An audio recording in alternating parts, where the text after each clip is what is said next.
Okay, I want you to close your eyes for a second. Just imagine a specific moment. It's December 12th, 1900. You're in New York City. It's cold outside. It's biting cold. And you're walking through these heavy doors at the University Club on Fifth Avenue. Inside, it's warm, and the air is just thick with the smell of, expensive cigars and brandy. And power. It's the ultimate VIP room. There are no reporters, no press at all.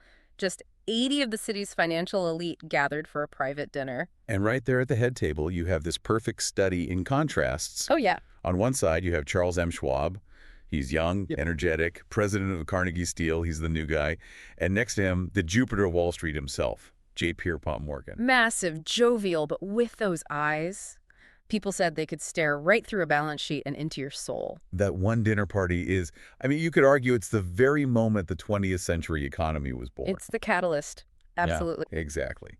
And that is where we are starting. Welcome to the deep dive. We are tearing into a classic today, The Lords of Creation by Frederick Lewis Allen. It's a book that really zooms in on this specific pivot, this moment the U.S. goes from being sort of the Wild West of free-for-all competitions to the era of massive, organized corporate control. It's such a fascinating pivot. Allen lays out the context, and the year 1900, it's a threshold. How so? Well, the American frontier is officially closed. The Spanish-American War is over, so the U.S. is suddenly an imperial power. The economy is absolutely booming, but the rules of the game, they're changing. Shifting from that chaotic, every man for himself style to something bigger. Much bigger. It's going from individual businesses fighting each other to these gigantic consolidated trusts. And the men running this game, the Lords of Creation, they didn't just run companies, they basically own the country. So let's get back to that dinner. Schwab gets up. He's supposed to give, a polite 10-minute speech? Pleasantries, yeah. But he doesn't do that. He stands up and talks for an hour. And Morgan, who famously had zero patience for speeches, is just captivated. What on earth was he pitching? He was pitching a funeral for the old way of doing business. You have to remember, the steel industry at this point was a mess. It was all these little monopolies and backroom deals to keep prices high. It was inefficient. And Schwab says? He says that's small thinking. He proposed integration. A word we hear all the time now, but back then that was a pretty radical idea. What did he mean by it? He meant total control.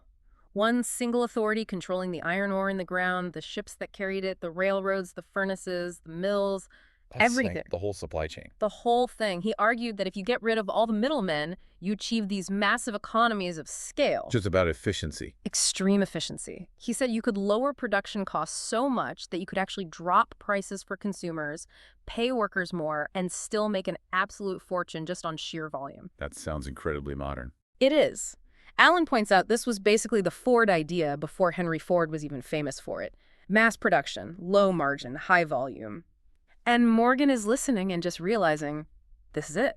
This is the next step. So the speech ends, and Morgan doesn't just clap and go home. No. He grabs Schwab by the arm, drags him into a corner, and that little corner conversation, that sparks the biggest business deal in history up to that point. It wasn't simple. Not at all. Morgan holds this secret meeting later at his library, and the cast of characters is just wild. You have Morgan, the aristocrat, his partner, Robert Bacon, and then you have John W. Gates. Bet $1 million Gates. The very same. A guy who would bet on which raindrop would hit the bottom of a window pane first. A total gambler. Morgan couldn't stand him, but he needed him. But the biggest obstacle wasn't even in the room. No. It was the man Schwab worked for. Andrew Carnegie. The little Scotchman. Exactly. Carnegie was a huge problem. He hated Wall Street. He despised financiers. And he was threatening to build his own tube plants just to crush Morgan's interests. He was ready for war. So if Morgan wanted peace, he had to buy Carnegie out. Right. And this is my favorite part. How do you approach the richest, toughest man in the world who hates you and ask to buy his life's work? You take him golfing? It sounds like a movie, doesn't it? But that's what happened. Schwab waits till after a round of golf. Carnegie's in a good mood. And Schwab just lays out this vision of retirement philanthropy. And Carnegie actually goes for it. He does. He was ready for an exit. So the next day, he just scribbles a number on a slip of paper. Just a pencil scribble. And Schwab takes it to Morgan. No lawyers, no contracts. Not yet. Morgan looks at the number, over $400 million, which in 1901 is an insane amount of money. And he just looks up and says, I accept. Just like that. A handshake deal for the biggest industrial asset on the planet. Morgan actually panicked a little later when he realized he didn't have a binding contract, but the deal held, and that's how United States Steel was born, the first billion-dollar corporation. But let's dig into the money here, because the book highlights this term that explains everything. Watered stock. Yes, this is so crucial. And the term itself, it's not a finance term originally. It's from the cattle trade, right? Exactly. This guy, Daniel Drew, a cattle drover, what he would do is right before he sold his cattle, You'd make them thirsty. feed them tons of salt, then let them drink gallons and gallons of water right before they got on the scales. So the buyer's paying for weight that isn't actually beef, it's just water. Precisely. And in finance, water is stock value based on hope, not assets. When Morgan formed U.S. Steel, the actual physical stuff, the mills, the mines, were worth maybe $700 million? But they capitalized it at. $1.4 billion. So half of the company's value was just air? Air and hope and what they called goodwill. The water was the future monopoly profits they expected to make. And for organizing all this, for doing this financial alchemy, Morgan's syndicate pocketed a fee of over $62 million. They made $62 million just for doing the paperwork. Essentially, yes. That was the game. Consolidate, inflate, sell to the public, and pocket the fee. So Morgan's on top of the world. But this era wasn't just about smooth deals. It was also about pure ego-driven warfare. Oh, absolutely. Which brings us to the Northern Pacific Panic. This story is just incredible. It's a clash of titans. It really is. On one side, you have the establishment. J.P. Morgan and James J. Hill, they control the Northern Railroads. And on the other side, the challenger, E.H. Harriman. And Harriman is a totally different breed from Morgan. Night and day. He started as a messenger boy, a $2 broker. He was small, looked frail, but he was brilliant and absolutely fearless. He'd rebuilt the Union Pacific Railroad into a powerhouse. And now both sides want the same prize. The Burlington Railroad. Because it was the gateway to Chicago. The key to the whole map. Exactly. So Morgan and Hill managed to buy the Burlington. Harriman is beaten, but Harriman's the kind of guy who, if you lock the front door, he dynamites the back wall. So what does he do? He decides if he can't buy the Burlington, he'll just buy the railroad that owns the Burlington. He tries to buy Morgan's own railroad out from under him. A hostile takeover of the Northern Pacific. And he does it while Morgan is on vacation at a spa in France. The classic move. A classic. Harriman gets backing from the Rockefeller crowd, and he starts buying up stock quietly. He gets a majority of the total stock, but he makes one tiny critical mistake. Which was? He didn't have a clear majority of the common stock, which held the ultimate voting power. He realizes this on a Saturday morning. He's so close. He tells his banker, Jacob Schiff, to buy 40,000 more shares of common. Just to seal the deal. Right.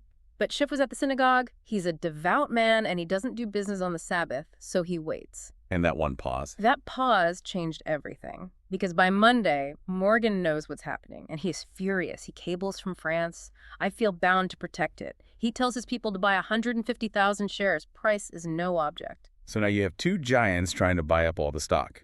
And this is where the short sellers get trapped. A brutal trap. Short sellers are betting the stock will go down. They borrow a share, sell it at, say, $110, planning to buy it back later at $80. But to do that, they have to be able to buy it back. And they can't. Morgan and Harriman have bought it all. It's a corner. There are no shares left to buy, and the price just goes vertical, from $110 to $1,000 a share in a few days. The book's description of the chaos is incredible. It was pure bedlam. A barber in Minnesota drops his razor when he sees the ticker price. A guy charters a special train just to get one stock certificate from Albany to New York. And the collateral damage was huge. Devastating. To raise cash to buy Northern Pacific at $1,000, traders had to sell everything else they owned. So while Northern Pacific was shooting to the moon, the rest of the market completely crashed. A rich men's panic. Exactly. And the public was disgusted. The press called them cowboys, just shooting up the town with no regard for anyone else. It forced a truce. They formed a holding company called Northern Securities, but the damage to their reputation was done. You know, it's easy to see these men, Morgan, Harriman, Rockefeller, as just these cartoon villains. But the book tries to get at who they really were. And it's a strange paradox.